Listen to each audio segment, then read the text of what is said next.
Hello everybody, I'm so sorry that this video is very late considering the last two times I've done this.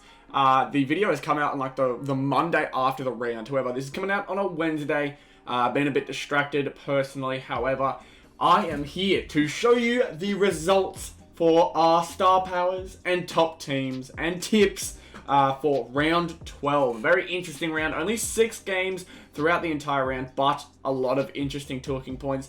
Today, Nathan Buckley just announced his resignation as the senior coach for Collingwood, which is sad to hear because he's done so much with the team, including a bunch of awesome games as a player, a bunch of awesome games as a coach, both there and now. From when he started there to the current day, he's been nothing but great for him, so I congratulate Nathan Buckley on an awesome career. However, there's also been the talking point of the dream time at the I call it dream time at the O because it was at Optus Stadium, and considering dream time at the G is the Melbourne equivalent, the Victorian equivalent, my suggestion, if it was at WA, is dream time at the O. I think it makes sense. I think it makes the most sense. But yeah, Darcy Parish, Essendon on one right now. They're all doing amazing things. However, we're here to see how our teams went. I'm going to start off with the star powers to show you what I was looking at going into the round. And as you can see, a bunch of interesting players. I start off with Patrick Cripps. Unfortunately, didn't do as well as I'd like to. Carlton in general isn't doing as well as I'd like them to be doing. However, Sam Walsh is awesome right now. Sam Walsh is just something else.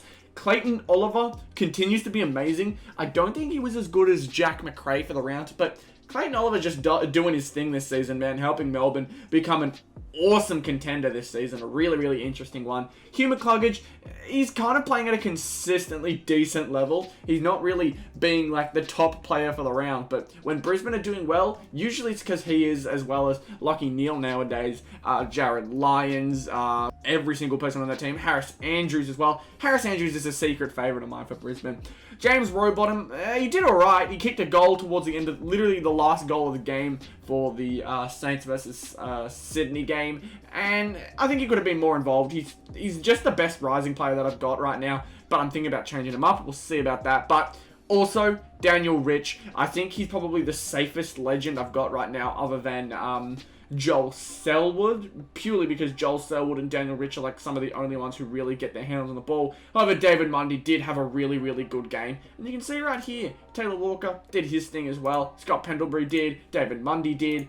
Just a lot of legends this round doing really big things for their team. So I'm not too mad. Daniel Rich did play well. Would have been nice to, use Taylor Walker properly because he's averaging a lot of goals. Got a lot of disposals as well for his regular, and got a same average amount of marks. So could only do well from there. But Taylor Walker, he's a forward, and you can't really trust forwards as much as you'd like to. Daniel Rich, just all over the ball for the most part, doing big things. So he did well for me. And on the ladder, we finished 123rd. Not in the double digits like I was hoping for, but man, some of these star power scores, 566 is the lowest to qualify for a prize card. So you have to have a lot of players doing big things to get a huge score. And as you can see right here, to get 641, you'd need both your greens to do amazing, and you'd need everyone else to put up a decent score as well. So I'm a little bit disappointed that Patrick Cripps kind of made the green card, not as worth it, because I did have Taylor Walker. If I used Taylor Walker in that round, could have been a different story. And if I had changed up Patrick Cripps to like Bontempelli, again, could have been a different story. But we may see how that goes next week. Obviously, I'll have to find out what teams are playing and what teams aren't. But 123rd was our worst rank of the week. So that's the good news. It was our worst one for the week. If we go over to top team, you can see here that our top 4 consisted of Bontempelli, McRae, Crisp, and Max Gawn.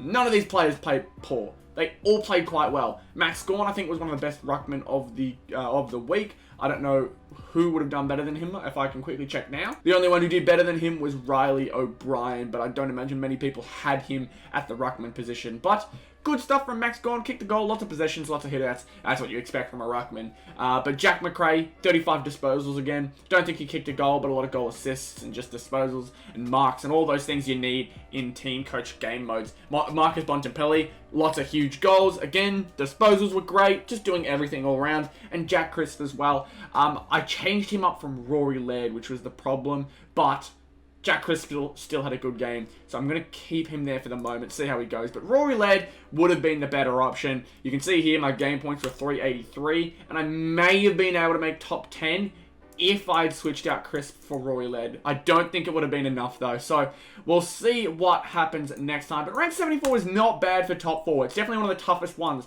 to get into the top 10 for. So if you do, that is a good job from you, especially Kayleen Saints. Ridiculous with the 431 game point score. Good stuff from them. But we go over to top 18. So close! So damn close! 11 spots away from a top 10 position to get another prize card.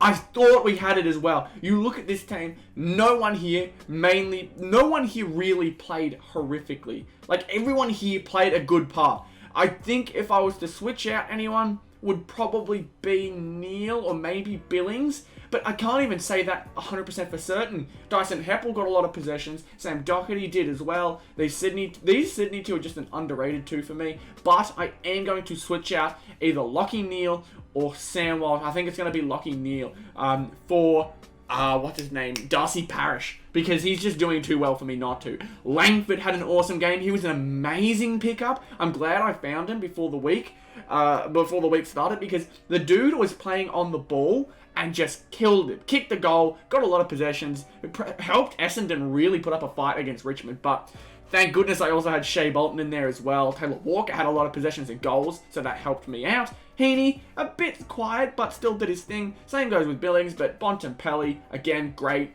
A lot of these players all played really up to standard. I'm glad I had Laird in there as well, at least for my top 18. But I'm probably only going to make the one change next week. Actually, no, I'll have to change up a lot more considering that,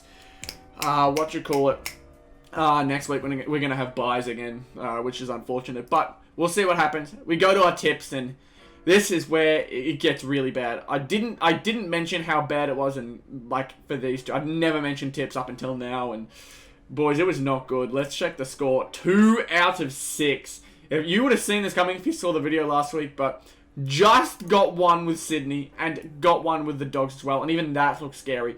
Carlton, I can't trust them anymore. I just can't. I thought Adelaide would have been good enough to beat Collingwood. They didn't. I thought the Brisbane being 7 on the trot, I have no more doubts with Melbourne. I can't have any more doubts. But again, I was proven right in the fact that they had a poor first half and then came out and smashed it in the second half. I didn't think they could have done it to Brisbane though, and they just went and did it. Didn't matter.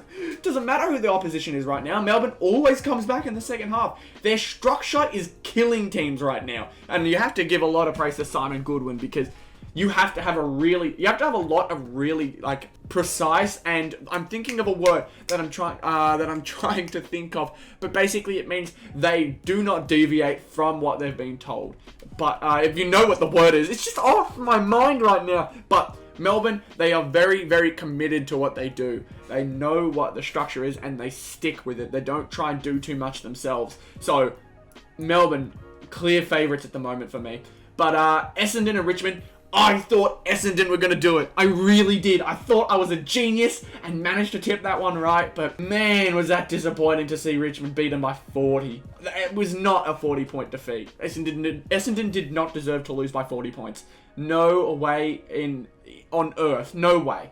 But good fight from Essendon. Darcy Parish, again, as I've said, amazing work from him. Richmond coming out strong there, eventually finishing it off really, really well. Lots of really good storylines, I think, except for Carlton and maybe Collingwood with Nathan Buckley. But man, just a lot of different things happening. Who is playing next week? We got 7 games next week, thankfully. We do not see Dogs in there, which means there's a lot of my midfield gone just right there. The Cats are back, so Guthrie and Duncan will be coming back into the lineup, hopefully. Just a lot of different things that I'm probably going to need to change up.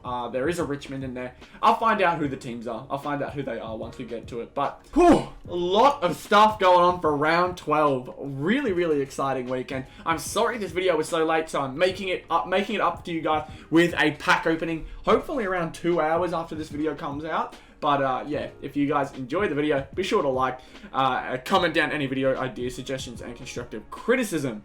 And subscribe to the channel if you're new as well. Obviously, that one as well. I'm always very appreciative of the subscriptions. And let's see how quickly we can get to 100 subscribers, boys. Thank you all so much for watching these videos, and I will see you for the round 13 review. Goodbye.